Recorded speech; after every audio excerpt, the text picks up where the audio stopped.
నమస్తే, welcome to mega 9 TV. నేను మీ అక్షయ. ముందుగా హెడ్లైన్స్.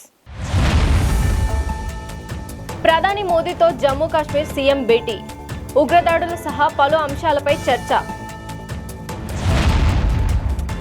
గత 10 ఏళ్లలో తెలంగాణలో హైవేల పొడవు రెట్టింపు, హైవేల అనుసంధానానికి ప్రాధాన్యం ఇస్తున్నామన్న కిషన్ రెడ్డి. బీజేపీ నేత రఘునందన్ రావు సంచలన వ్యాఖ్యలు, నల్గొండ ఉగ్రవాదాలకు అడ్డాగా మారిందని కామెంట్.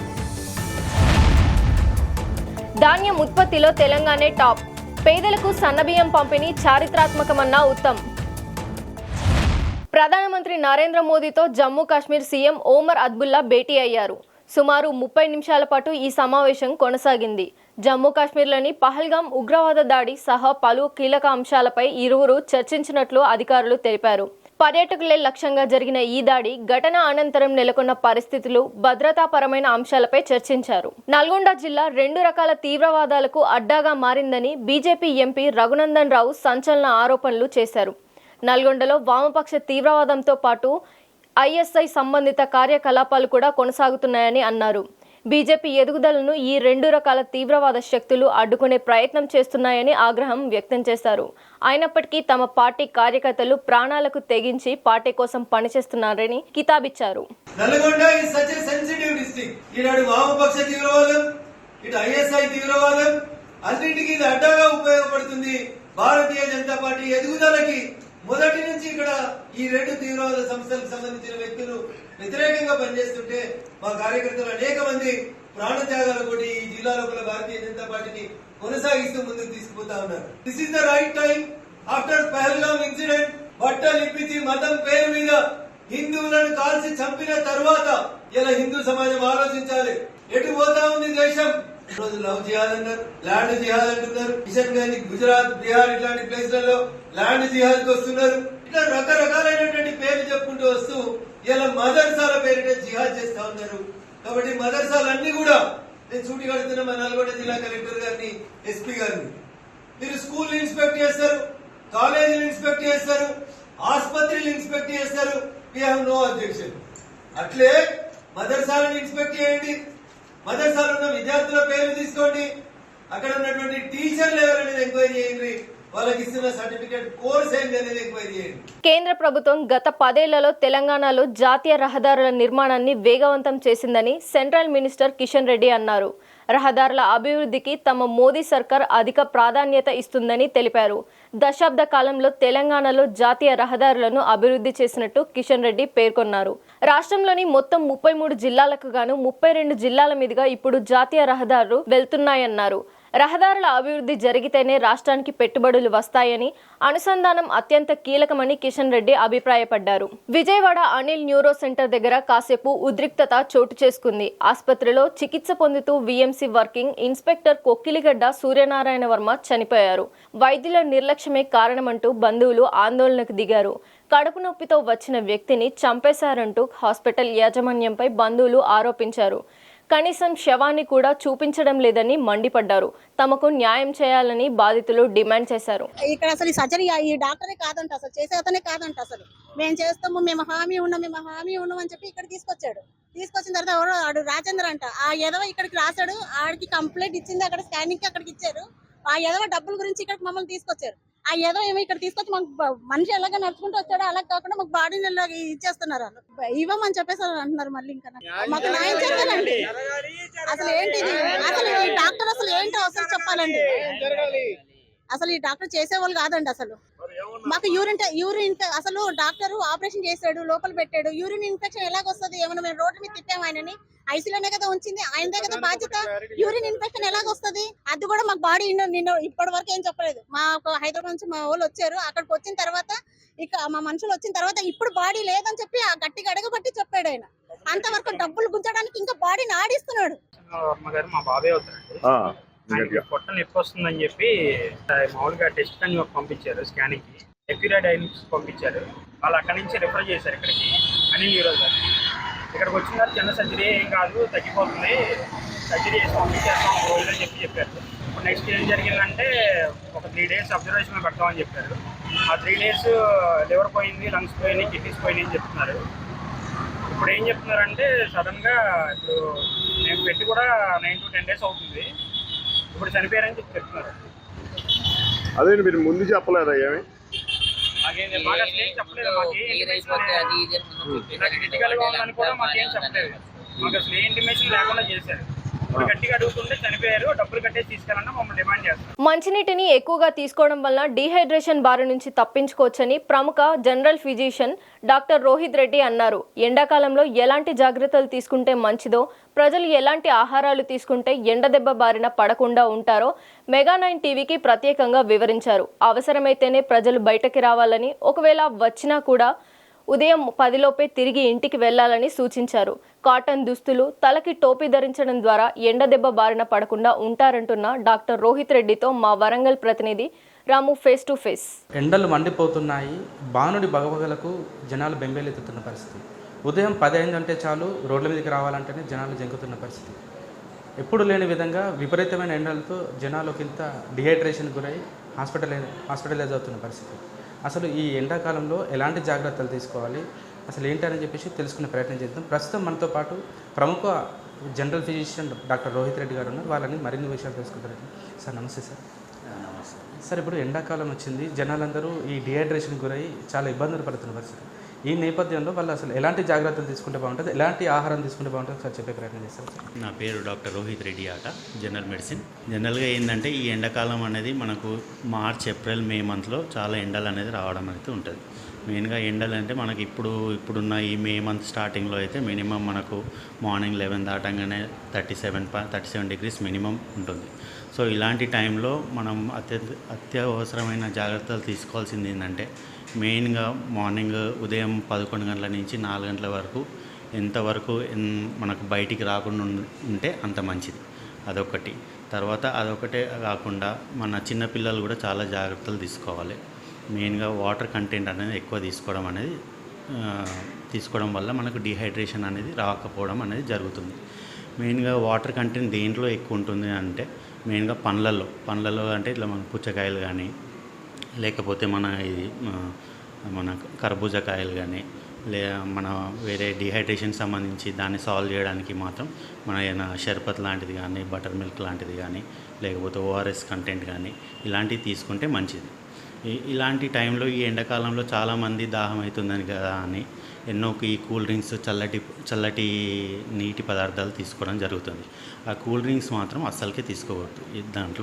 దాంట్లో ఏంటంటే మెయిన్గా కార్బోనేటెడ్ డ్రింక్స్ అన్నమాట. అవి తీసుకోవడం వల్ల ఇంకా మనిషికి ఇంకా డిహైడ్రేషన్ అనేది గురి చేస్తుంది. ముఖ్యంగా ఎలాంటి జ్యూసులు తీసుకోవడం ద్వారా వాళ్ళు ఎండ నుంచి పరిశీలన పొందగలుగుతారు సార్. ఇంకొకటి, ఈ డిహైడ్రేషన్ వల్ల చాలామంది ఇప్పటికే హాస్పిటలైజ్ అయిన పరిస్థితి. వాళ్ళు అట్లా కాకుండా ఉండాలంటే ఏం చేస్తే బాగుంటుంది సార్? ఇక మెయిన్గా వాటర్ కంటెంట్ ఎక్కువ తీసుకోవడం అనేది మంచిది. వాటర్ కంటెంట్ లాంటి ఫుడ్ అంటే ఫ్రూట్స్ కావచ్చు, అది మనకు లేకపోతే ఉప్పు నీళ్ళు కావచ్చు, లేకపోతే మనకు బటర్ మిల్క్ లాంటిది కావచ్చు, కొబ్బరి నీళ్ళు కావచ్చు, లేకపోతే ఓఆర్ఎస్ కంటెంట్ కానీ ఇలాంటివి తీసుకోవడమే మెయిన్ సొల్యూషన్ అండి. వాటర్ కంటే కొంచెం మనకు దాంట్లో ఉప్పు నీళ్ళు కానీ, ఏమైనా పళ్ళ రసాలు కానీ తీసుకోవడం వల్లనే ఎక్కువ డిహైడ్రేషన్కి గురి కాకుండా ఉంటుంది. ఇన్ కేసు ఒకవేళ డిహైడ్రేషన్ గురైన పరిస్థితిలో వాళ్ళు ఎలాంటి జాగ్రత్తలు తీసుకుంటున్నారు? అంటే డిహైడ్రేషన్ అంటేనే ఇది మనకి ఏదైతే వాటర్ కంటెంట్ అనేది తగ్గడం. డిహైడ్రేషన్ ఇట్సెల్ఫ్ మనకి ఏంటంటే వాటర్ ఎక్కువ తీసుకుంటేనే మనకు డిహైడ్రేషన్ని కాకుండా చేస్తుంది. డిహైడ్రేషన్కి వచ్చే సూచనలు ఏంటంటే మనం ఎప్పుడు మన పెదాలు తడి చేసుకుంటూ చూసుకోవాల్సి వస్తుంది. ఒకవేళ అది విదిన్ నో టైంలో మనకు ఎండిపోవడము అలాంటి సందేశాలు ఏమైనా కనిపిస్తుంటే అది కూడా డిహైడ్రేషన్కి సంబంధించిన సూచన. ఒకవేళ చాలామంది రెక్కాడితే కానీ డొక్కాడని పరిస్థితి, ఖచ్చితంగా నిత్యంగా వాళ్ళు పని చేసుకోవాల్సిన పరిస్థితి, తప్పనిసరి వెళ్ళిన పక్షంలో వాళ్ళు ఎలాంటి జాగ్రత్తలు తీసుకోవాలి, ఎలాంటి దుస్తులు వేసుకుంటే వాళ్ళు ఎండవేడి నుంచి రక్షించుకోవాలి? మెయిన్గా ఏంటంటే మార్నింగ్ ఉదయం 11 గంటల నుంచి ఎండలు అనేది చాలా స్టార్ట్ అవుతాయి, ఈవినింగ్ 4 గంటల వరకు. ఈ టైంలో మాత్రం చాలా వరకు పని బయటికి వెళ్ళకుండా ఉంటేనే మెయిన్గా డిహైడ్రేషన్ నుంచి కాపాడుకోవచ్చు.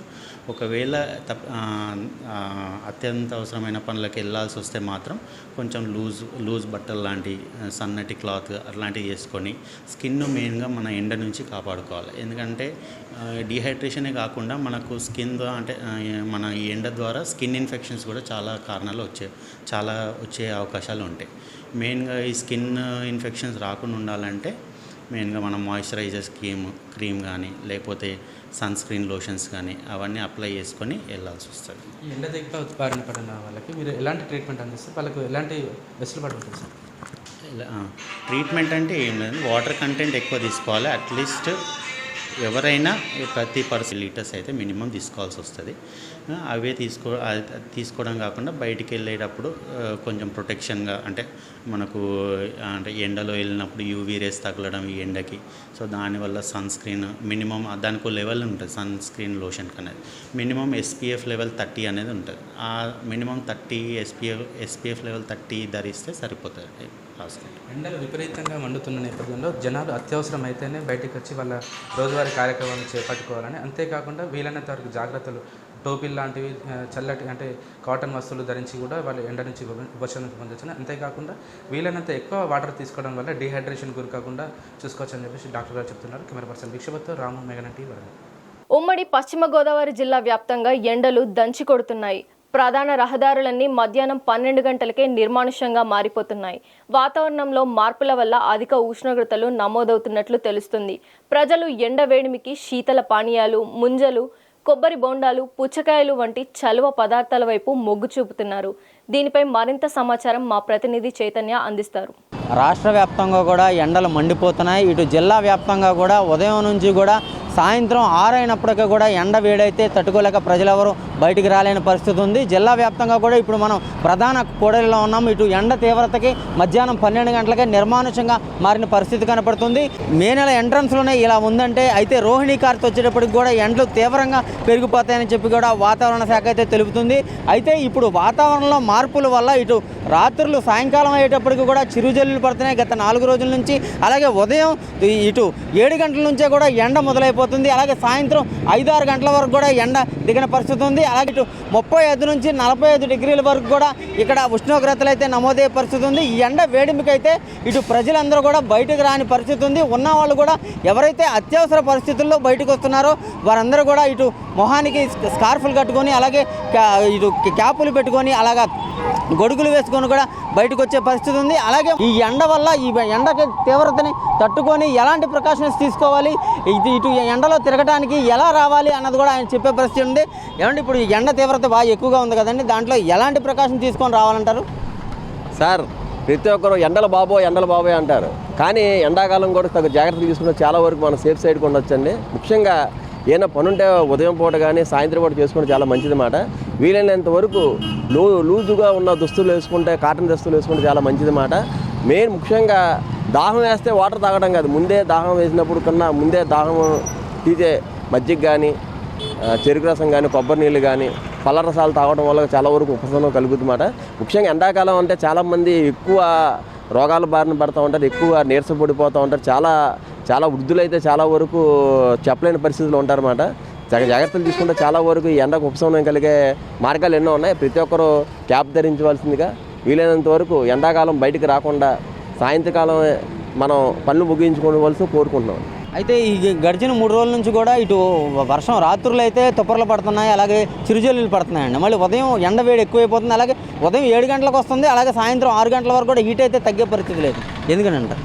సార్, మెయిన్ బయట బాగా వాహుల కాలుష్యం అండి, విపరీతమైన దీనివల్ల కూడా చాలా ఈ ఎండాకాలం బాగా ఎక్కువగా ఉంటుంది. ఈ సంవత్సరం బాగా ఎండలు ఎక్కువ ఉంటాయని చెప్పి వాతావరణ వాళ్ళు కూడా హెచ్చరికలు ఇస్తున్నారు అన్నమాట. వీలైనంత వరకు ఏదన్నా సరే సాయంత్రం పూట పనులు చేసుకుంటాం, పొద్దున పూట ఏదైనా పని చూసుకుని వెళ్ళిపోవడం చాలా మంచిది తప్ప ఈ ఎండలో తిరిగి రోగాల బారిన పడకుండా మేము అందరూ కోరుకుంటున్నాం. అయితే ఇటు మొత్తం మీద చూసుకుంటే ఇటు సమ్మర్ సీజను ఏదైతే ఉందో ముఖ్యమైన అవసరాల నిమిత్తమే బయటికి రావాలని చెప్పి, అలాగే బయటకు వచ్చే పరిస్థితుల్లో ఇటు తలకి క్యాపులు, మొహానికి ఇటు స్కార్ఫులు, లేడీస్ అయితే స్కార్ఫులు కట్టుకుంటూ ఉంటారు. అలాగే ఎండలో వచ్చేటప్పుడు ఇటు శీతల పానీయాలు ఏవైతే ఉన్నాయో మజ్జిగ కానివ్వండి, వాటర్ కానివ్వండి, ఇటు దారెంబట కూడా ఈ ఎండాకాలంలో అయితే ఈ చెరుకు రసాల షాపుల దగ్గర కూడా ఎండ తీవ్రతను బట్టి చెరుకు రసాలు కూడా తాగాలని చెప్పి పబ్లిక్ అయితే చెప్తున్నారు. అలాగే ఎండకు సంబంధించి ఇటు ఈ వాతావరణంలో మార్పుల వల్ల అంటే ఇటు వాహనదారులు ఇటు ఎక్కువ వాహనాలు అవటం వల్ల ఈ కాలుష్యం వల్ల కూడా ఇటు ఎండ తీవ్రత అయితే ఎక్కువగా ఉందని కూడా చెప్పే పరిస్థితి ఉంది. మొత్తం మీద ఇటు ఎండ తీవ్రతను తట్టుకునే విధంగా ప్రజలందరూ తగు జాగ్రత్తలు తీసుకొని అవసరమైతే తప్ప నుంచి బయటికి రాకుండా ఉండాలి. అవసరమైనప్పుడు వచ్చినప్పుడు కూడా ఇటు తగిన జాగ్రత్తలు తీసుకొని కూడా ప్రయాణించాలని చెప్పే పరిస్థితి కూడా కనపడుతుంది. కెమెరా పర్సన్ రమణతో చైతన్య, మెగా9 టీవీ, ఏలూరు నుండి. గత కొన్ని రోజుల నుంచి రాష్ట్రంలో భిన్న వాతావరణ పరిస్థితులు నెలకొంటున్నాయి. ఓవైపు తీవ్రమైన ఎండలు, వడగాల్పులతో ప్రజలు అల్లాడిపోతున్నారు. వైఎస్ఆర్ జిల్లా కమలాపురంలో 42 డిగ్రీల గరిష్ట ఉష్ణోగ్రతలు నమోదయ్యాయి. మరోవైపు పలు చోట్ల మాత్రం వర్షాలు కురుస్తున్నాయి. ఈ అకాల వర్షాలతో చేతికి అంది వచ్చిన పంటలు నేలపాలు కావడంతో రైతన్నలు తీవ్ర ఆవేదన చెందుతున్నారు.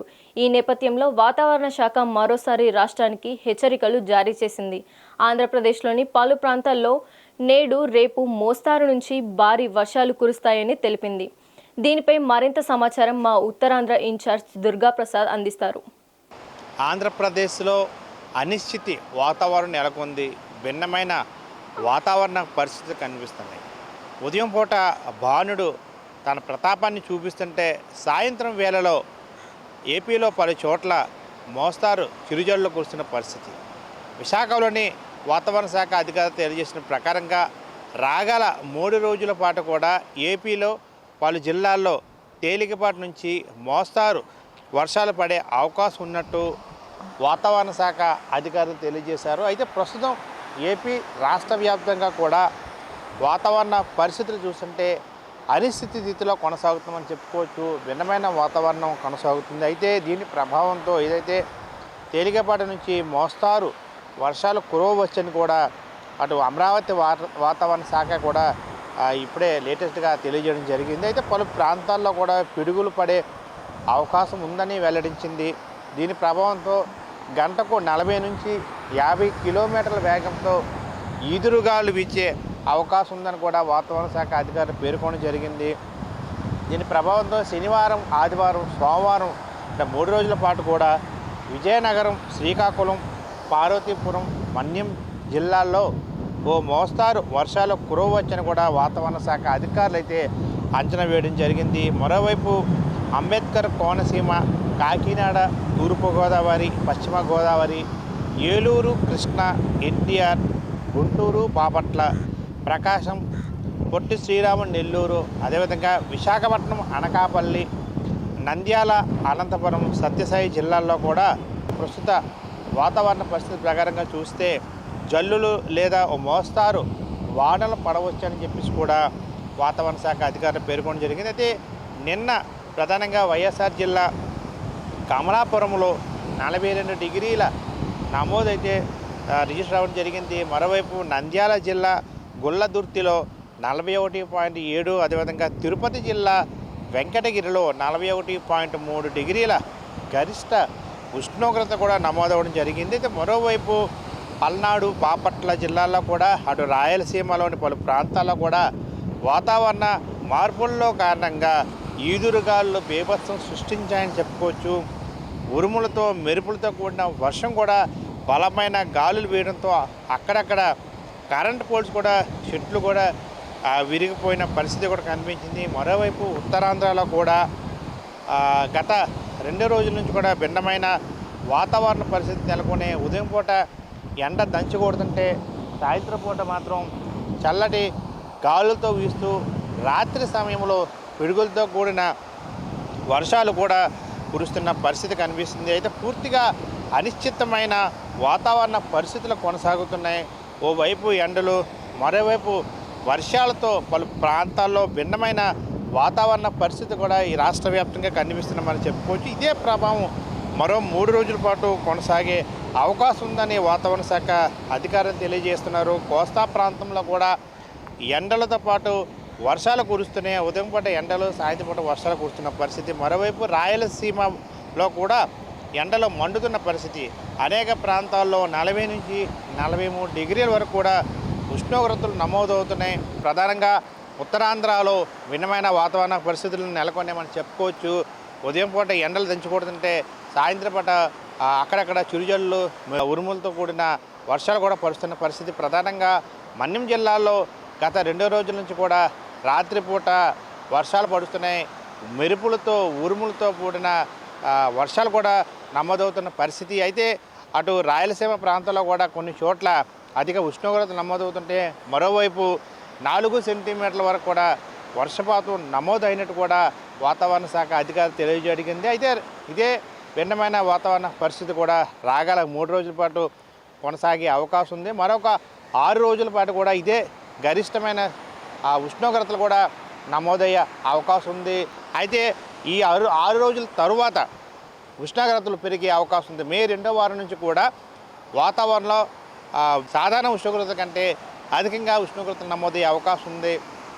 రాగల 6 రోజుల వరకు కూడా ఇదే ఉష్ణోగ్రతలు నమోదైతే 6 రోజుల తరువాత ఉష్ణోగ్రతలు కూడా అధిక శాతంలో రాష్ట్ర వ్యాప్తంగా నమోదయ్యే అవకాశం ఉందని చెప్పేసి కూడా వాతావరణ శాఖ అధికారులు తెలియజేస్తున్నారు. అయితే ఈ వాతావరణ మార్పులతో ప్రజలు జాగ్రత్తగా ఉండాల్సిన అవసరం ఉందని కూడా అధికారులు తెలియజేస్తున్నారు. అయితే ఉదయం పూట ఎండ విపరీతంగా పెరుగుతున్న నేపథ్యంలో అనారోగ్య సమస్యలతో సతమతం అవుతున్న వారు కావచ్చు, గర్భిణీలు కావచ్చు, వృద్ధులు కావచ్చు, ఈ ఎండ వేయడం తట్టుకోలేక డిహైడ్రేషన్ వల్ల, వడగాల్పుల వల్ల ఈ బాడీ డిహైడ్రేషన్ అయ్యే అవకాశం ఉన్న నేపథ్యంలో, వడదెబ్బ తగ్గే అవకాశం ఉన్న నేపథ్యంలో ప్రజలు అప్రమత్తంగా ఉండాలి. వృద్ధులు, బాలింతలు, గర్భిణీలు, చిన్నపిల్లలు చాలా జాగ్రత్తగా ఉండాల్సిన అవసరం ఉందని చెప్పి కూడా తెలియజేస్తున్నారు. మరోవైపు రాగల 3 రోజుల పాటు ఏపీలో ఈ భిన్నమైన వాతావరణ పరిస్థితుల దృష్ట్యా ఈ అకాల వర్షాల వల్ల రైతులు తీవ్రంగా నష్టపోతున్న విషయంగా మనం చూడవచ్చు. ప్రధానంగా మామిడి రైతులైతే తీవ్రంగా ఇబ్బంది పడుతున్నారు. ఈ అకాల వర్షాల వల్ల రైతులైతే తీవ్రంగా నష్టపోతున్న పరిస్థితి కూడా మనం చూడవచ్చు. మరోవైపు పొలాల్లో పనిచేసే రైతులు జాగ్రత్తగా ఉండాలి. ఎందుకంటే రాగల 3 రోజుల పాటు వర్షపాతం నమోదయ్యే అవకాశం ఉన్న నేపథ్యంలో, పిడుగులతో మెరుపులతో కూడిన వర్షాలు పడే అవకాశం ఉన్న నేపథ్యంలో పొలాల్లో పనిచేసే రైతులు అప్రమత్తంగా ఉండాలని కూడా వాతావరణ శాఖ అధికారులు తెలియజేస్తున్న పరిస్థితి మనకు కనిపిస్తుంది. ఎవరి పర్సన్ గణేష్ దుర్గా ప్రసాద్, మెగా9 టీవీ, విశాఖ నుండి. ధాన్యం కొనుగోళ్లు నిలిపివేయడంపై ఏలూరు కలెక్టరేట్ ముందు రైతు సంఘం జిల్లా కమిటీ ఆధ్వర్యంలో రైతులు ఆందోళనకు దిగారు. కలెక్టరేట్ జిల్లా పౌర సరఫరాల సంస్థ మేనేజర్ కార్యాలయం ముందు కౌలు రైతులు ఆందోళన చేపట్టారు. ధాన్యం కొనుగోళ్లు టార్గెట్స్ పెంచి కొనుగోళ్లు చేపట్టాలంటూ నినాదాలు చేశారు. రైతు సంఘం జిల్లా కార్యదర్శి శ్రీనివాస్ మాట్లాడుతూ ధాన్యం కొనుగోళ్లు లక్ష్యం పూర్తయిందని, రబీ ధాన్యం కొనుగోళ్లు నిలిపివేయడం దారుణమని విమర్శించారు. రైతు పండించిన ప్రతి గింజ కొనుగోలు చేస్తామని హామీ ఇచ్చిన రాష్ట్ర ప్రభుత్వం టార్గెట్స్ పేరుతో రైతులను ఇబ్బందులకు గురి చేయడం తగదన్నారు.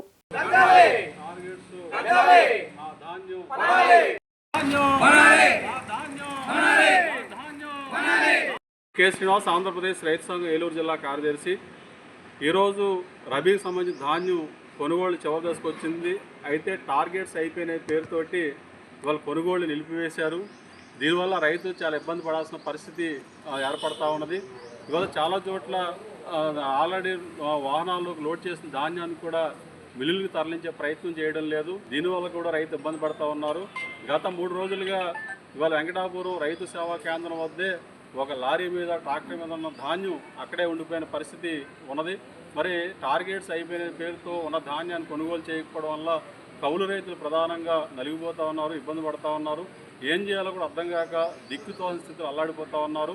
మరి ఇట్లాంటి పరిస్థితుల్లో ప్రభుత్వం వెంటనే జోక్యం చేసుకుని ధాన్యం కొనుగోలు టార్గెట్స్ పెంచి రైతుల వద్ద ఉన్న ధాన్యాన్ని పూర్తిగా కొనుగోలు చేసే విధంగా చర్యలు చేపట్టాలని చెప్పేసి మేము రైతు సంఘం తరఫున విజ్ఞప్తి చేస్తా ఉన్నాం. జగిత్యాల జిల్లాలోని ప్రముఖ పుణ్యక్షేత్రం కొండగట్టు అంజన్న సన్నిధి భక్తులతో కిటకిటలాడింది. పరీక్షలు పూర్తవడం, స్కూళ్లకు సెలవులు ప్రకటించడంతో ఆలయాల్లో రద్దీ నెలకొంది. ఈ క్రమంలో మంగళవారం తెల్లవారుజాము నుండే గుట్టకు చేరిన భక్తులు కోనేరులో స్నానమాచరించి అంజన్నను దర్శించుకొని మొక్కులు చెల్లించుకున్నారు. ఆలయ పరిసరాలు క్యూ లైన్లు భక్తులతో నిండిపోయాయి. ఈవో శ్రీకాంతరావు ఆధ్వర్యంలో భక్తులకు ఎలాంటి ఇబ్బందులు కలగకుండా అన్ని ఏర్పాట్లు చేశారు. భక్తుల వాహనాల క్యూ లైన్లు వై జంక్షన్ దాటి బొజ్జా పోతన వరకు చేరుకుంది. హనుమాన్ దీక్షల సమయం కావడంతో మాలదారులు గుట్టకు చేరుకొని మొక్కులు చెల్లించుకున్నారు.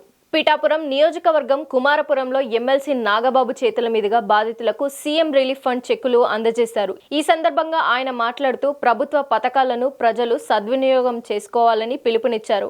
అనంతరం అగ్ని ప్రమాదంలో సర్వం కోల్పోయిన అన్నదమ్ములకు చెరో 2 లక్షల సహాయం అందజేశారు.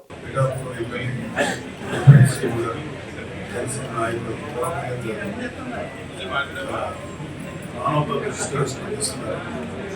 సందర్భంగా ఆయన శ్రీనివాస గారికి సీఎం రిలీఫ్ ఫండ్ బెనిఫిషియరీ గురించి చెప్పడం జరిగింది. వాళ్ళ కష్టంలో పాల్పంచుకునేటువంటి వాళ్ళ కష్టం పూర్తిగా తీర్చడం వల్ల జరిగింది, అట్లీస్ట్ వాళ్ళ కష్టంలో పాల్పంచుకునేటువంటి అవకాశం మాకు వచ్చింది. వాళ్ళు బాగుండాలని చెప్పి 50,000 వరకు కూడా అవేళ తక్షణ సహాయం అందించడం జరిగింది. తదుపరి పాపం మీరు ఆర్థిక పరిస్థితి దృష్ట్యా ఇల్లు శాంక్షన్ చేసినప్పటికీ కూడా మీరు కట్టుకునే పరిస్థితులు లేరు. అలాగే ఎన్ఆర్ఐ విభాగం స్వామి గారిని ఇతరులని కూడా రిక్వెస్ట్ చేయడం జరిగింది. ఒక్కొక్కరికి వీరిద్దరికి అన్నదమ్ములిద్దరికి కూడా ఒక్కొక్కరికి 2 లక్షల చొప్పున వారు ఇవ్వడం జరిగింది. ఆ సొమ్ము రేపు మండే నాడే మన హౌసింగ్ డిఈ గారు వారు వచ్చి ఇల్లు మార్కింగ్ ఇస్తారు. హౌసింగ్ స్కీమ్ ప్రకారం అది మండే నాడే కార్యక్రమం స్టార్ట్ అవుతుంది. ఈ సందర్భంగా ఈ సహాయానికి ముందుకు వచ్చినటువంటి ఎన్ఆర్ఐ స్వామి గారి బృందానికి బాబు అభ్యుదయ సంఘానికి నా తరఫున, అదేవిధంగా మన రాష్ట్ర ఉప ముఖ్యమంత్రి పవన్ కళ్యాణ్ తరఫున ప్రత్యేక ధన్యవాదాలు తెలియజేస్తూ వీరిని ఈ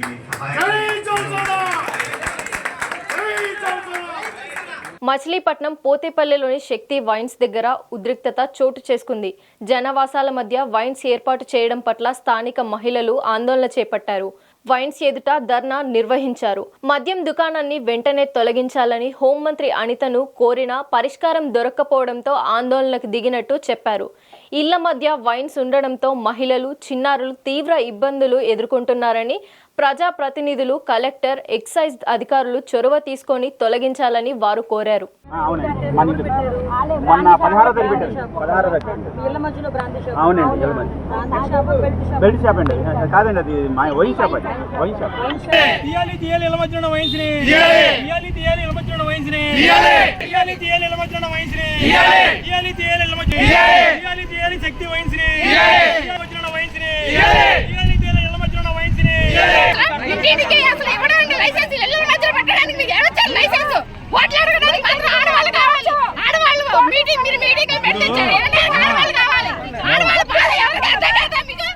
₹100 ఎందుకు కూరగా రావట్లా, అందులో ఎచ్చాలకి ఎన్ని కావాలి? మరి నేనైతే మరి టిఫిన్ చేసి బిడ్డలు వేసుకోవాలి. నేను బతకాలంటే మా భవిష్యత్తు చాలా తేడాగా ఉంది. మాకు మంచి అంత కావాలంటే ఈ బ్రాందీ షాప్ని ఇక్కడి నుంచి ఈ దగ్గరలో ఉన్న దాన్ని దూరంగా ఎక్కడికన్నా మీరు పెట్టుకోండి. మాకు మా అవకాశాన్ని మా మనిషి అందుగా ఇంకా మా అంటోళ్ళు ఎంతోమంది ఉన్నారు. అందరూ మరి వచ్చారో ఎండాలని కష్టపడుకుంటా వెళ్ళిపోయారో మరి అందరూ నిలబడి ఉండాలంటే ఉండరు. కాబట్టి మేము 10 మంది నుంచి మాట్లాడుతున్నామని మీరేమో అనుకోవద్దు. మా ఉన్న యాదన మా బాధ మీకు చెప్పుకుంటున్నాం. అదొకటి. తల్లిదండ్రులు బిడ్డలను కంటాం కానీ బిడ్డలు రాతలను కనము. మరి ఆ బిడ్డలు ఈడిపోయానికి వచ్చి వాళ్ళు మరి ఎన్నటికీ పెళ్ళి అవుతులేదని తాగుడు మొదలెట్టి మరి ఆ తాగుడుకు బానుస్ అయిపోయి దగ్గరుంటాం మొలని వాళ్ళకు ఒక్క మరి మ్యారేజ్ అవ్వక ఇంకా రోడ్ల మీద పడిపోతున్నారు. మా ఇళ్ల మధ్యలో శక్తి వైన్ షాపు గత మార్చి 9వ తారీఖున పెట్టారండి. ఆ షాపు పెట్టే వరకు కూడా మాకు తెలియదు ఇక్కడ శక్తి వైన్ షాప్ అనేది పెడుతున్నారని. మాకు ఎవరు చెప్పలేదు, మమ్మల్ని ఎవరు అడగలేదు. మీ ఇళ్ల మధ్యన షాప్ పెడుతున్నాము, మీకు ఇష్టమేనా అని మాకు ఏమి ఇన్ఫర్మేషన్ తెలియదండి. 10వ తారీఖు ఉదయాన్నే మాకు తెలిసింది. బోర్డులు అవన్నీ చూసేసరికి అదేంటి ఇక్కడ వైన్ షాప్ పెట్టడం ఏంటండి అని మా చుట్టుపక్కల ఆడవాళ్ళందరూ మమ్మల్ని సంప్రదించారు. ఏంటండి ఇక్కడ పెట్టారు, రేపొద్దున అల్లర్లు జరుగుతాయి అని వచ్చి మా దగ్గర చెప్పుకున్నారండి. అందుకనే మా ఇంటి పక్కన గుండుపల్లి నాగరాజు గారు మేము కొంతమంది కలిసి పేపర్ మీద సంతకాలు పెట్టుకుని కొల్లు రవీంద్ర గారికి డైరెక్ట్గా ఇచ్చామండి. దేశంలో యువతకు ఉద్యోగ ఉపాధి అవకాశాలు కల్పించాలని అనేక పోరాటాలు నిర్వహించిన ఘనత ఏఐవైఎఫ్కు దక్కుతుందని ఆ సంఘం అధ్యక్షుడు వై రాంబాబు తెలిపారు. అఖిల భారత యువజన సమాఖ్య 66వ ఆవిర్భావ దినోత్సవం సందర్భంగా పతాక ఆవిష్కరణ చేశారు. యువత పెడదోవ పట్టకుండా దేశంలో అనేక అవగాహన సదస్సులు నిర్వహిస్తున్నామన్నారు. భారతదేశంలో ప్రభుత్వాలు ఏర్పడిన తర్వాత ఈ దేశంలో యువతకి ప్రాథమిక హక్కుగా ఉద్యోగ ఉపాధి హక్కు ఉండాలి, కూడుగూడు గుడ్డ ఉండాలి, ఉచిత ఆసుపత్రి, ఉచిత వైద్యం, ఉచిత విద్యకై పోరాడిన ఘనత ఏఐవైఎఫ్ది. అలాగే యువకులు ఎప్పటికప్పుడు మాదక ద్రవ్యాలకు కానీ అశ్లీల చిత్రాల పట్ల పెడిదో పడు ఎప్పుడెప్పుడు అవగాహన సదస్సులే కాకుండా ప్రభుత్వాలను కూడా మేలుగొడిపిన ఘనత ఏఐవైఎఫ్ది. ఇకపోతే నరేంద్ర మోడీ గారు 2014 అధికారంలోకి వచ్చిన తర్వాత వస్తే భారతదేశంలో ఉన్న సంబంధం నల్ల డబ్బంతా స్విస్ బ్యాంకుల్లో తీసుకొచ్చి ప్రతి ఒక్క పౌరుడి అకౌంట్లో 15 లక్షల రూపాయలు వేస్తామని చెప్పారు, హామీని పక్కద్రోవ పట్టించారు. పాత నోట్లు రద్దయి కొత్త నోట్లు వస్తే ఉగ్రవాదులు అంతం అవుతారని చెప్పారు, కానీ ఉగ్రవాదం మరింత పెరిగి ఈరోజు దేశ భద్రతకే ముప్పు వాటిల్లి పరిస్థితి మనం చూసాము. ఈరోజు దేశంలో ఉన్న పౌరుల ప్రాణాలే సరిహద్దులు దాటి మన యొక్క పౌరుల యొక్క ప్రాణాలు తీసిన సంఘటన మనం కూడా చూసాము. పహల్గాంలో ఉగ్రదాడిని ప్రతి ఒక్కరూ ఖండించాలని జన జాగరణ సమితి రాష్ట్ర కన్వీనర్ పి వాసు పిలుపునిచ్చారు. విశాఖలోని జీవీఎంసీ గాంధీ విగ్రహం వద్ద ప్లకార్డులతో నిరసన చేపట్టారు. ఉగ్రవాదానికి భారతదేశం వ్యతిరేకమని తెలిపారు. ఉగ్రవాదాలను పెంచి పోషిస్తున్న పాకిస్తాన్ ప్రపంచపటంలో లేకుండా చేయాలన్నారు.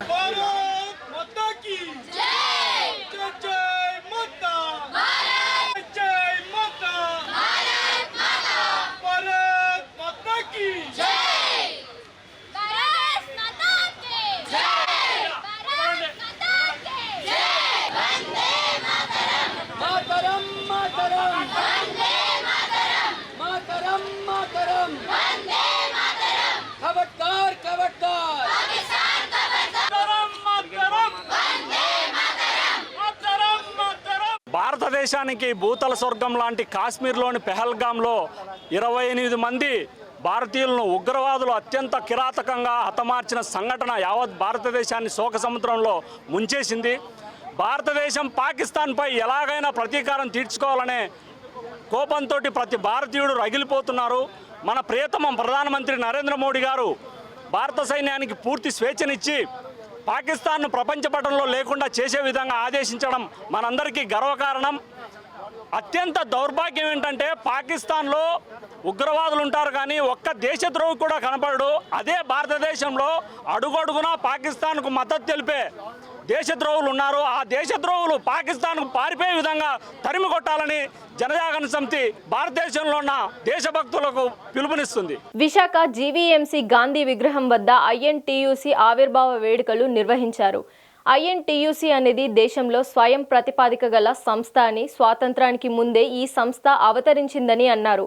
కార్మికుల హక్కుల కోసం, మహాత్మా గాంధీ సిద్ధాంతాల కోసం ఐఎన్టీయూసీ పనిచేస్తుందన్నారు. ఐఎన్టీయూసీ వ్యవస్థాపక దినోత్సవం సందర్భంగా హాజరైనటువంటి అన్ని కార్మిక సంఘాల ప్రతినిధులకు, అలాగే ఇక్కడికి విచ్చేసినటువంటి ప్రింట్ అండ్ ఎలక్ట్రానిక్ మీడియా హృదయపూర్వకంగా నమస్కారాలు తెలియజేస్తూ, దేశవ్యాప్తంగా ఉన్న కార్మిక వర్గాన్ని అసంఘటిత రంగంలో కానీ, వ్యవసాయ రంగంలో కానీ, లేదా పారిశ్రామిక రంగంలో కానీ అనేకమైన రంగాల్లో పనిచేసేటువంటి కార్మికుల రక్షణ కోసం ఆవిర్భవించింది ఐఎన్టీయూసీ.